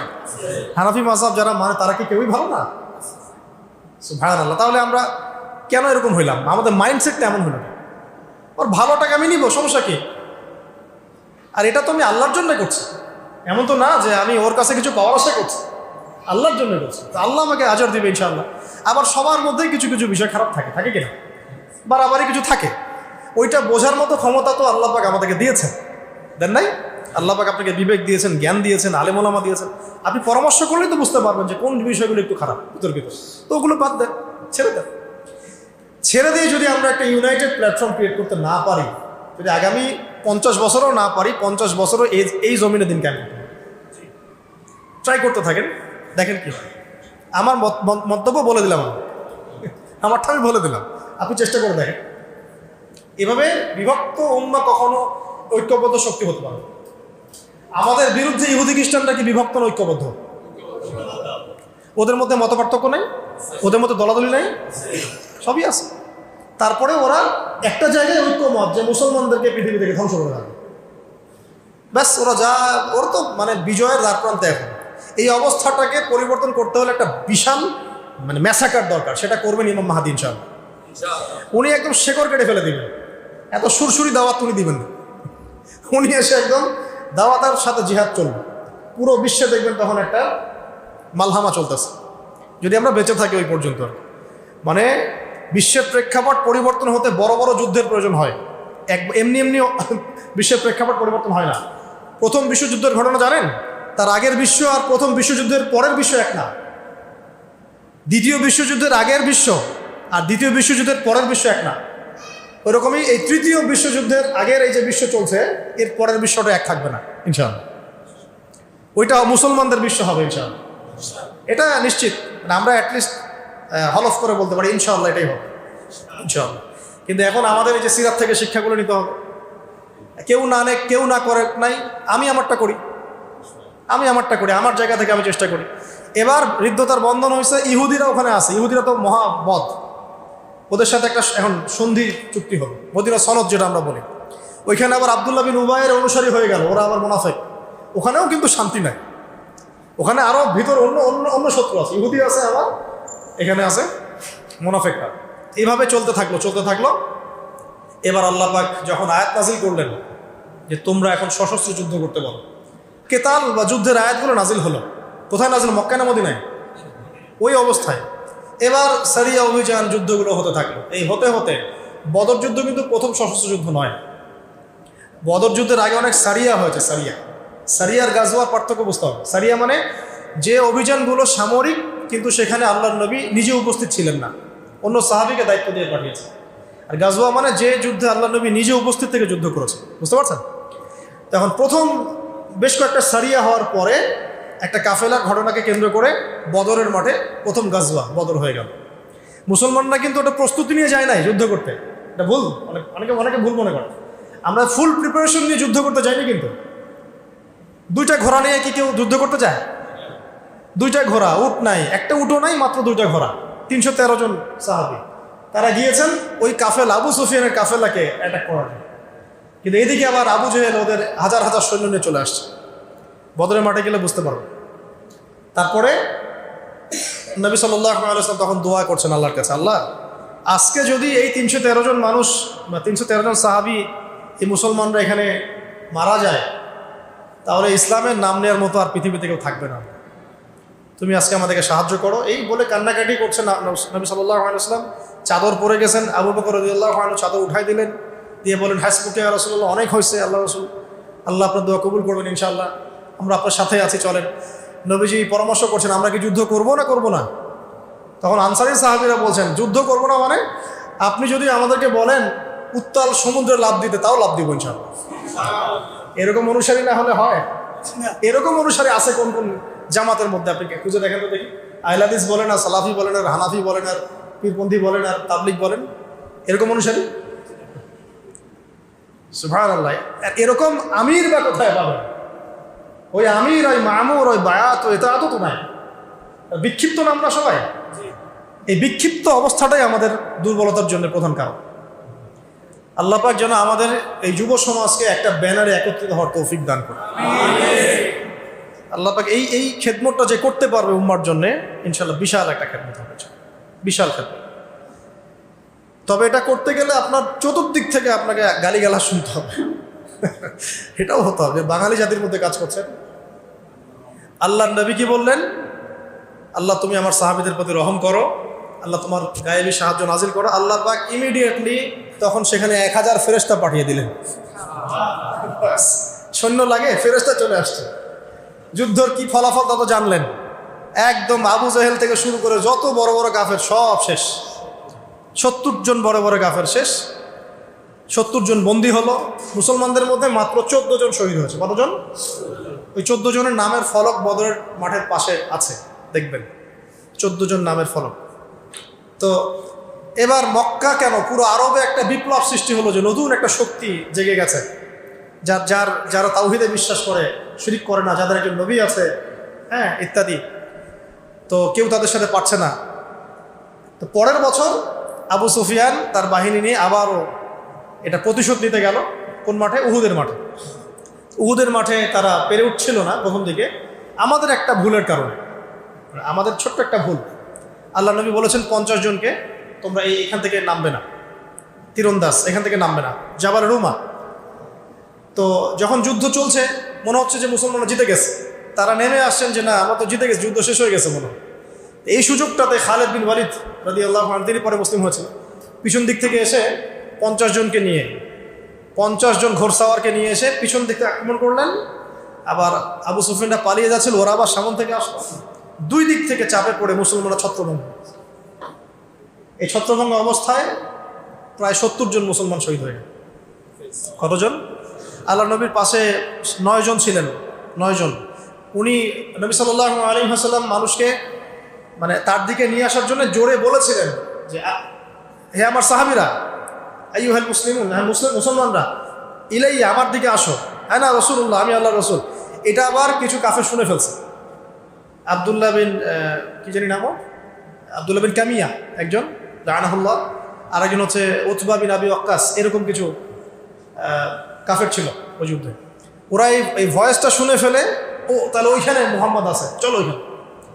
ওখানে গিয়ে এলো পাতালে আক্রমণ করা শুরু করে আর কি, সবাই মিলে। এতে নবী সাল্লাল্লাহু আলাইহি ওয়াসাল্লামের দাঁতে আঘাত লেগেছিল, ঘাড়ে আঘাত লেগেছিল, মাথার যে বর্ম থাকে, যুদ্ধের বর্ম, লোহার, এখানে ব্যাক টু ব্যাক 2টা আঘাত করেছিল তরোয়াল দিয়ে আব্দুল্লাহ বিন কামিয়া, লাআনাহুল্লাহ, আল্লাহ তাকে লাআনত করুন। এবং এতে নবী সাল্লাল্লাহু আলাইহি ওয়াসাল্লামের কপালের নিচে লোহার কড়া ঢুকে গেছে, ওইটা বের করতে অনেক কষ্ট হয়েছে। আলী রাদিয়াল্লাহু আনহু, ফাতিমা রাদিয়াল্লাহু আনহা, তারা মিলে নিচের দাঁত দিয়ে টেনে এটা বের করছে। কথা বুঝতে পারছেন? আপনি তো বুঝাতে পারছি না কি হয়েছে ওই যুদ্ধে, একটু আপনার সামনে তুলে ধরার চেষ্টা করছি, বইটা পড়লে বুঝতে পারবেন, সিরাত পড়লে। মানে এই আধা ঘন্টা 1 ঘন্টার মধ্যে হয়তো বা সর্বোচ্চ এতটুকু সময় হয়তো হবে, এর মধ্যে মুসলমানদের অবস্থা একদম ছত্রভঙ্গ হয়ে গেছে। একে একে সাহাবীরা শহীদ হতে শুরু করবে। তালহা রাদিয়াল্লাহু আনহু তার সম্পর্কে আসছে, তার গায়ের মধ্যে ওই যুদ্ধে প্রায় 40 থেকে 70টা তরবারের দাগ ছিল। এই অবস্থায় তিনি নিজের কাঁধে নবীকে উঠিয়ে উহুদ পাহাড়ের উপরে উঠায় সেফ জোনে নিয়ে গেলেন। এই অবস্থায় তাহলে ফিজিক্যাল ফিটনেস তাদের কেমন ছিল এটা বুঝতে হবে। আর আমাদের জেনারেশনের ফিটনেস কেমন আমাদের সেটাও চিন্তা করতে হবে। আমরা তো ঘুমাই না, ঘুম নাই, খাওয়া নাই, ফেসবুক, টিকটক, ইউটিউব, ব্যাস। আর গোপনে পাপ করে নিজের শক্তি নষ্ট করে। তো এই যুদ্ধে তারপরে মুসলমানরা সেফলি উহুদ পাহাড়ে উঠে যায় এবং তারা চলে গেল যুদ্ধে। এটা আমরা পরাজয় বলতে পারি না, কিন্তু বিপর্যয়, এটা অবশ্যই একটা কি বিপর্যয়। এই যুদ্ধে হামজা রাদিয়াল্লাহু আনহু শহীদ হয়ে গেলেন, এটা সবচেয়ে বড় বিপর্যয়। তারপরে পরের বছর তারা আবার আক্রমণ করেছে খন্দকে, ওইটা আমরা ডিফেন্ড করেছি। এরপর নবী সাল্লাল্লাহু আলাইহি ওয়াসাল্লাম ব্যাপক দাওয়াতি কাজ করলেন পররাষ্ট্র ক্ষেত্রে, অন্যান্য রাষ্ট্রে, যেমন রোম সম্রাট হিরাক্লিয়াস, ওই মিশরে, আলেকজান্দ্রিয়ায়, হ্যাঁ, বুসরা, আপনার বাহরাইন, এই বিভিন্ন জায়গায় তখন রাজতন্ত্র রাজারা ছিলেন, তাদের কাছে দাওয়াত পাঠানো হলো। হ্যাঁ, এবার চলতে থাক দাওয়াত এবং এই জিহাদ চলতে থাকলো। চলতে চলতে চলতে একদিন নবীজি স্বপ্ন দেখলেন তিনি তাওয়াফ করছেন কাবা ঘর। তো সাহাবীরা বুঝলেন যে আমরা এখন উমরা করতে যাব। উমরা প্রিপারেশন নেওয়া হলো, রাস্তার মধ্যে আটকে দেওয়া হলো, না যেতে পারবে। কেন? যে এই বছর যেতে পারবে না, পরের বছর আসতে হবে। আমাদের কেউ তোমাদের দলে গেলে ফিরাই দেওয়া লাগবে, তোমাদের কেউ আমাদের দলে আসলে ফিরাই দেবো না, আর আগামী 10 বছর আমরা কোনো যুদ্ধ করবো না, এরকম কিছু শর্ত দিয়ে দিল তারা। ঠিক আছে, নবী সাল্লাল্লাহু আলাইহি ওয়াসাল্লাম বলল ওকে, ঠিক আছে, ডান। এটা হচ্ছে হুদায়বিয়ার সন্ধি, ঠিক আছে। এখানে আরও অনেক ঘটনা আছে, এটা বলতে গেলে অনেক সময় যাবে, আমি শেষ করে দিচ্ছি। হুদায়বিয়ার সন্ধির পরে নবী সাল্লাল্লাহু আলাইহি ওয়াসাল্লামের সুযোগটা কি সৃষ্টি হলো শোনেন। শত্রু হচ্ছে এদিকে কোরাইশরা, এদিকে ইহুদিরা, মুনাফিকরা। এখন কোরাইশদের সাথে এখন আমরা সন্ধির মধ্যে আছি, কোরাইশরা আমাদের সাথে যুদ্ধ করবে না, ঠিক আছে। ব্যাস এখন আমাদের সুযোগ সৃষ্টি হলো ইহুদি থেকে দমন করার। বাস এবার নবী সাল্লাল্লাহু আলাইহি ওয়াসাল্লাম খায়বার আক্রমণ করলেন। খায়বারে তো আর এই মক্কার কোরাইশরা এসে হেল্প করতে পারবে না। এটা কত স্মার্ট আমাদের নবী, দেখেন। একটা শত্রুর হাত চিপে ধরা হয়েছে, ও আর আক্রমণ করতে পারবে না। বাস এখন ওকে আক্রমণ করা হবে, ব্যাস ওকে আক্রমণ করা হবে। এভাবে একটা একটা করে ইহুদি গোত্র শেষ করা হবে। বনু কুরাইজা, বনু কাইনুকা, বনু নদী সব বের করে দেওয়া হলো আরব থেকে। ইহুদি মুক্ত আরব, ওই আরব এখন দখল করতেছে ইহুদিরা। যে আরব নবী সাল্লাল্লাহু আলাইহি ওয়াসাল্লাম ইহুদি মুক্ত করলেন এবং ইন্তেকালের কয়েকদিন আগেও বলে গেছেন যে আমার মৃত্যুর পরে সব ইহুদি থেকে বের করে দিলেন। ওরা এখন পুরো আরব কেন, সারা ওয়ার্ল্ড শাসন করতেছে। সেভাবে হুদায়বিয়া সন্ধির পরে চুক্তি হলো যে কেউ কারোর সাথে লড়াই করবে না, কিন্তু ওরা চুক্তি ভঙ্গ করলো। চুক্তি ভঙ্গ করার পরেই নবী সাল্লাল্লাহু আলাইহি ওয়াসাল্লাম প্রায় 12,000 সাহাবী নিয়ে মক্কা আক্রমণ করলেন, কাউকে কিছু না জানিয়ে। যেই মক্কা থেকে আমরা শূন্য হস্তে বিতাড়িত হলাম, মনে আছে? যেই মক্কায় আমরা নির্যাতনের পর নির্যাতন সহ্য করলাম, যেই মক্কায় আমাদেরকে বয়কট করলো, 3 বছর গাছের ছালপাতা খেয়ে থাকলাম, সেই মক্কা আমরা বীরের বেশে বিজয় লাভ করব মাত্র 10 বছরের মধ্যে। কত বছর? তাহলে বুঝলেন কিভাবে আস্তে আস্তে আস্তে মক্কা বিজয়টা হলো। আর মক্কা বিজয় হওয়ার পরে আল্লাহ নবী সবাইকে গণহারে হত্যাও করেন নাই। আল্লাহ নবী সাল্লাল্লাহু আলাইহি ওয়াসাল্লাম কাউকে হত্যা করলেন না, শুধু তাদেরকে হত্যা করা হয়েছে যারা আল্লাহ নবীকে গালি দিয়েছে। যারা আল্লাহ নবীকে গালি দিয়েছে, কটূক্তি করেছে, ইবনে খাতাল নামে এক ব্যক্তি ছিল, কাবা ঘরে গেলাফ ধরেছিল, ওকে ওই অবস্থায় হত্যা করা হয়েছে। আর এটাকে কোনো ছাড় দেওয়া যায় না। এসব পাপের কোনো ছাড় আছে? যাদেরকে আল্লাহ ওই ক্ষমতা দিয়েছেন তাদের জন্য এটা করা উচিত, শাস্তির আওতায় আনা উচিত। না হলে তো সবাই এই বাক স্বাধীনতার নামে নবীকে গালি দেওয়া শুরু করবে, দিবে না? দেখেন, মক্কাতেও নবীকে গালি দিয়েছে মানুষ, কিন্তু মক্কাতে নবী এই শাস্তি ইম্পোজ করেন নাই, আর ওই সময় এটা করার মতো খুব শক্তি ছিল না।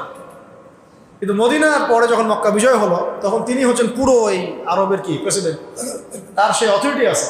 তাকে কেউ গালি দিলে তিনি অবশ্যই তখন তাকে শাস্তির আওতায় আনতে পারেন। তাদেরকে বাদ দিয়ে সবাইকে মাফ করে দেওয়া হবে, সবাইকে মাফ করে দেওয়া। আনতুমুতুল্লাকা, তোমরা সবাই মুক্ত, যাও। লা তাসরিবা আলাইকুমুল ইয়াউম, আজকে তোমাদের উপর আমার কোনো রকম অভিযোগ নেই। কেউ বলতে পারবে কথা আল্লাহ নবী ছাড়া?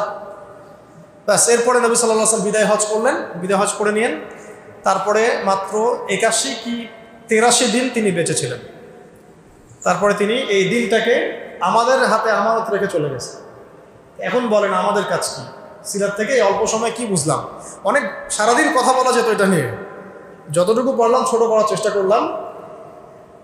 কিভাবে তাহলে নবী সাল্লাল্লাহু আলাইহি ওয়াসাল্লামের সুন্নাহ মাফিক দিন বিজয়ী হবে? তাহলে বলেন, আপনারাই বলেন, প্রথমে কি করতে হবে তাহলে আমাদের?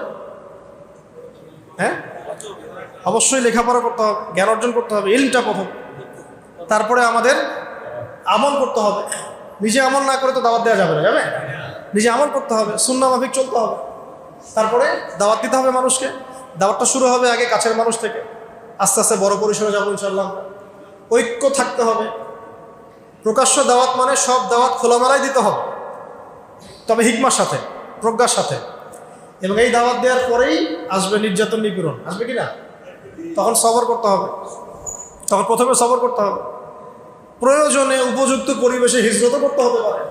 একটা জায়গায় পরিবেশ নাই একদম, যে আবিসিনিয়ায় হিজরত করলেন সাহাবীরা, নবীজি মদিনায় গিয়ে হিজরত করলেন।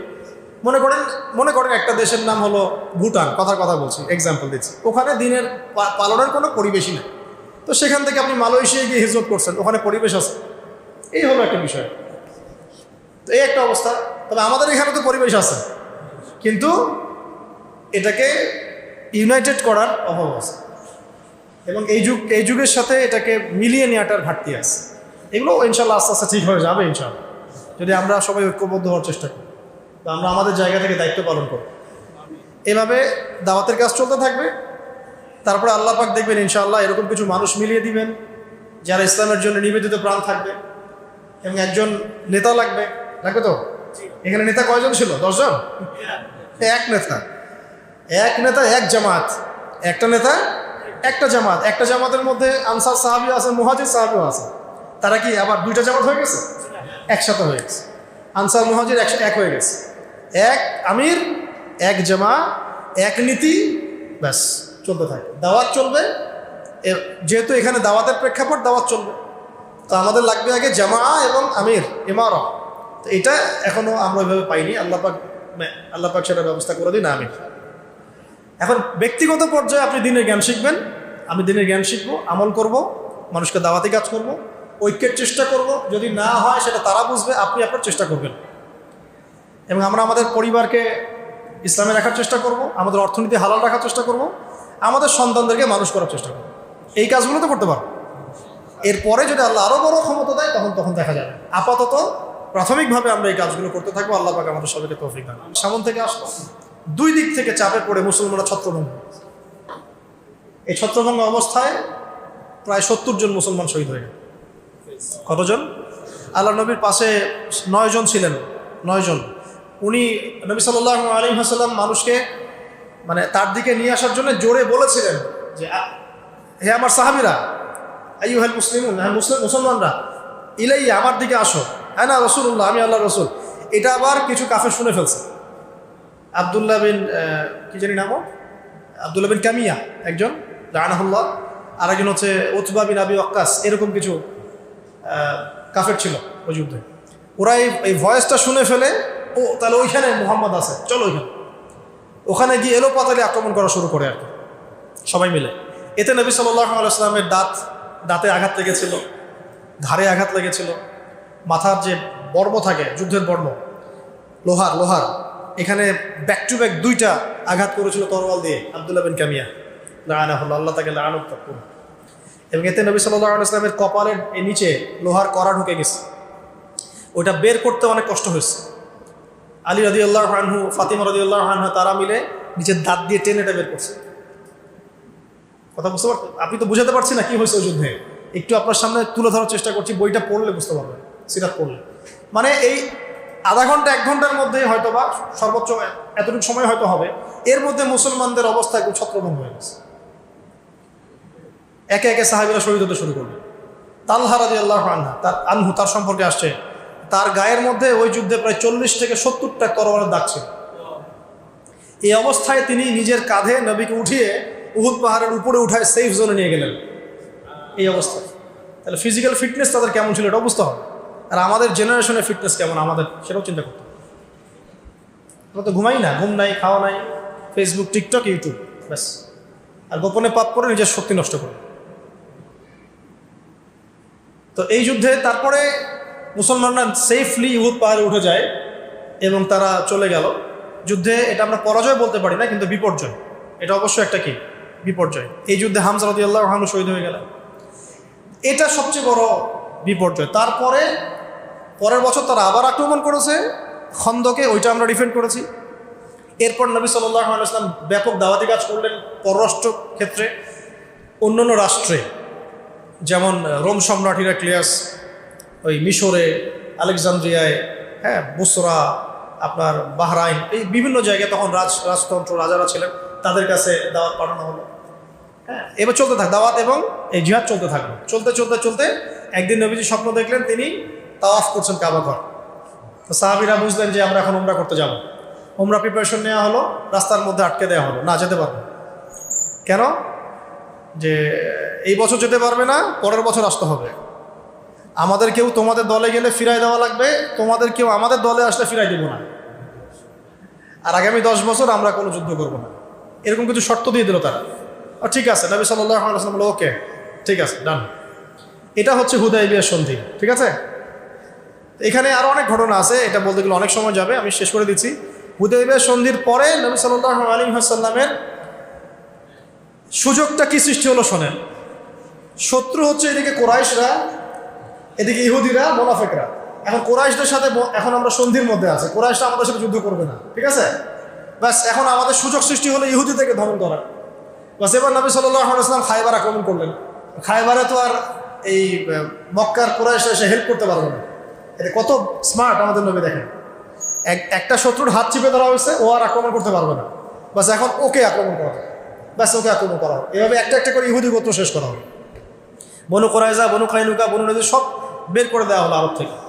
ইহুদি মুক্ত আরব, ওই আরব এখন দখল করতেছে ইহুদিরা। যে আরব নবী সাল্লাল্লাহু আলাইহি ওয়াসাল্লাম ইহুদি মুক্ত করলেন এবং ইন্তেকালের কয়েকদিন আগেও বলে গেছেন যে আমার মৃত্যুর পরে সব ইহুদি থেকে বের করে দিলেন। ওরা এখন পুরো আরব কেন, সারা ওয়ার্ল্ড শাসন করতেছে। ব্যাস এইভাবে হুদায়বিয়া সন্ধির পরে চুক্তি হলো যে কেউ কারোর সাথে লড়াই করবে না, কিন্তু ওরা চুক্তি ভঙ্গ করলো। চুক্তি ভঙ্গ করার পরেই নবী সাল্লাল্লাহু আলাইহি ওয়াসাল্লাম প্রায় 12,000 সাহাবী নিয়ে মক্কা আক্রমণ করলো, কাউকে কিছু না জানিয়ে। যেই মক্কা থেকে আমরা শূন্য হস্তে বিতাড়িত হলাম, মনে আছে? যেই মক্কায় আমরা নির্যাতনের পর নির্যাতন সহ্য করলাম, যেই মক্কায় আমাদেরকে বয়কট করলো, 3 বছর গাছের ছাল পাতা খেয়ে থাকলাম, সেই মক্কা আমরা বীরের বেশে বিজয় লাভ করব মাত্র 10 বছরের মধ্যে। কত বছর? তাহলে বুঝলেন কিভাবে আস্তে আস্তে আস্তে মক্কা বিজয়টা হলো।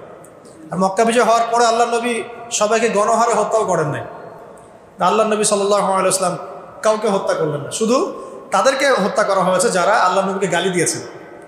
যারা আল্লাহ নবীকে গালি দিয়েছে, কটূক্তি করেছে, ইবনে খাতাল নামে এক ব্যক্তি ছিল, কাবা ঘরে গেলাফ ধরেছিল, ওকে ওই অবস্থায় হত্যা করা হয়েছে। আর এটাকে কোনো ছাড় দেওয়া যায় না। এসব পাপের কোনো ছাড় আছে? যাদেরকে আল্লাহ ওই ক্ষমতা দিয়েছেন তাদের জন্য এটা করা উচিত, শাস্তির আওতায় আনা উচিত। না হলে তো সবাই এই বাক স্বাধীনতার নামে নবীকে গালি দেওয়া শুরু করবে, দিবে না? দেখেন, মক্কাতেও নবীকে গালি দিয়েছে মানুষ, কিন্তু মক্কাতে নবী এই শাস্তি ইম্পোজ করেন নাই, আর ওই সময় এটা করার মতো খুব শক্তি ছিল না। কিন্তু মদিনার পরে যখন মক্কা বিজয় হলো, তখন তিনি হচ্ছেন পুরো এই আরবের কি প্রেসিডেন্ট, তার সেই অথরিটি আছে। তাকে কেউ গালি দিলে তিনি অবশ্যই তখন তাকে শাস্তির আওতায় আনতে পারেন। তাদেরকে বাদ দিয়ে সবাইকে মাফ করে দেওয়া হবে, সবাইকে মাফ করে দেওয়া। আনতুমুতুল্লাকা, তোমরা সবাই মুক্ত, যাও। লা তাসরিবা আলাইকুমুল ইয়াউম, আজকে তোমাদের উপর আমার কোনো রকম অভিযোগ কেউ বলতে পারবে কথা আল্লাহ নবী ছাড়া। ব্যাস এরপরে নবী সাল্লাল্লাহু আলাইহি ওয়াসাল্লাম বিদায় হজ করলেন, বিদায় হজ করে নিয়েন। তারপরে মাত্র 81 কি 83 দিন তিনি বেঁচে ছিলেন। তারপরে তিনি এই দিনটাকে আমাদের হাতে আমানত রেখে চলে গেছে। এখন বলেন আমাদের কাজ কি? সিরাত থেকে অল্প সময় কি বুঝলাম? অনেক সারাদিন কথা বলা যেত এটা নিয়ে, যতটুকু পড়লাম ছোট করার চেষ্টা করলাম। কিভাবে তাহলে নবী সাল্লাল্লাহু আলাইহি ওয়াসাল্লামের সুন্নাহ মাফিক দিন বিজয় হবে? তাহলে বলেন, আপনারাই বলেন, প্রথমে কি করতে হবে তাহলে আমাদের? হ্যাঁ, অবশ্যই লেখাপড়া করতে হবে, জ্ঞান অর্জন করতে হবে, ইলমটা প্রথম। তারপরে আমাদের আমল করতে হবে। নিজে আমল না করে তো দাওয়াত দেওয়া যাবে না, যাবে? নিজে আমল করতে হবে, সুন্নাহ মাফিক চলতে হবে। তারপরে দাওয়াত দিতে হবে মানুষকে। দাওয়াতটা শুরু হবে আগে কাছের মানুষ থেকে, আস্তে আস্তে বড় পরিসরে যাবো ইনশাআল্লাহ। ঐক্য থাকতে হবে, প্রকাশ্য দাওয়াত মানে সব দাওয়াত খোলামেলাই দিতে হবে, তবে হিকমার সাথে, প্রজ্ঞার সাথে। এবং এই দাওয়াত দেওয়ার পরেই আসবে নির্যাতন, নিপীড়ন আসবে কি না? তখন সবর করতে হবে, তখন প্রথমে সবর করতে হবে। প্রয়োজনে উপযুক্ত পরিবেশে হিজরতও করতে হতে পারে। একটা জায়গায় পরিবেশ নাই একদম, যে আবিসিনিয়ায় হিজরত করলেন সাহাবীরা, নবীজি মদিনায় গিয়ে হিজরত করলেন। মনে করেন একটা দেশের নাম হলো ভুটান, কথার কথা বলছি, এক্সাম্পল দিচ্ছি। ওখানে দিনের পালনের কোনো পরিবেশই নেই। তো সেখান থেকে আপনি মালয়েশিয়ায় গিয়ে হিজরত করছেন, ওখানে পরিবেশ আছে। এই হলো একটা বিষয়। তো এই একটা অবস্থা। তবে আমাদের এখানে তো পরিবেশ আছে, কিন্তু এটাকে ইউনাইটেড করার অভাব আছে, এবং এই যুগের সাথে এটাকে মিলিয়ে নেওয়াটার ঘাটতি আছে। এগুলো ইনশাল্লাহ আস্তে আস্তে ঠিক হয়ে যাবে ইনশাল্লাহ, যদি আমরা সবাই ঐক্যবদ্ধ হওয়ার চেষ্টা করি, তো আমরা আমাদের জায়গা থেকে দায়িত্ব পালন করব। এভাবে দাওয়াতের কাজ চলতে থাকবে। তারপরে আল্লাহ পাক দেখবেন ইনশাআল্লাহ এরকম কিছু মানুষ মিলিয়ে দিবেন যারা ইসলামের জন্য নিবেদিত প্রাণ থাকবে, এবং একজন নেতা লাগবে তো। এখানে নেতা কয়জন ছিল? 10 জন। এক নেতা এক জামাত, একটা নেতা একটা জামাত। একটা জামাতের মধ্যে আনসার সাহাবী আছে, মুহাজির সাহাবীও আছে। তারা কি আবার দুইটা জামাত হয়ে গেছে? একসাথে হয়ে গেছে। আনসার মুহাজির এক হয়ে গেছে। এক আমির, এক জামা, এক নীতি, ব্যাস চলতে থাকে। দাওয়াত চলবে, যেহেতু এখানে দাওয়াতের প্রেক্ষাপট, দাওয়াত চলবে। তো আমাদের লাগবে আগে জামা এবং আমির, ইমারা। তো এটা এখনো আমরা ওইভাবে পাইনি। আল্লাহ পাক সেটা ব্যবস্থা করে দিন, আমির। এখন ব্যক্তিগত পর্যায়ে আপনি দিনের জ্ঞান শিখবেন, আমি দিনের জ্ঞান শিখবো, আমল করব, মানুষকে দাওয়াতি কাজ করব, ঐক্যের চেষ্টা করব। যদি না হয় সেটা তারা বুঝবে, আপনি আপনার চেষ্টা করবেন। এবং আমরা আমাদের পরিবারকে ইসলামে রাখার চেষ্টা করব, আমাদের অর্থনীতি হালাল রাখার চেষ্টা করব, আমাদের সন্তানদেরকে মানুষ করার চেষ্টা করব। এই কাজগুলো তো করতে পারবো। এরপরে যদি আল্লাহ আরও বড় ক্ষমতা দেয় তখন দেখা যাবে। আপাতত প্রাথমিকভাবে আমরা এই কাজগুলো করতে থাকবো। আল্লাহ পাক আমাদের সবাইকে তৌফিক দান।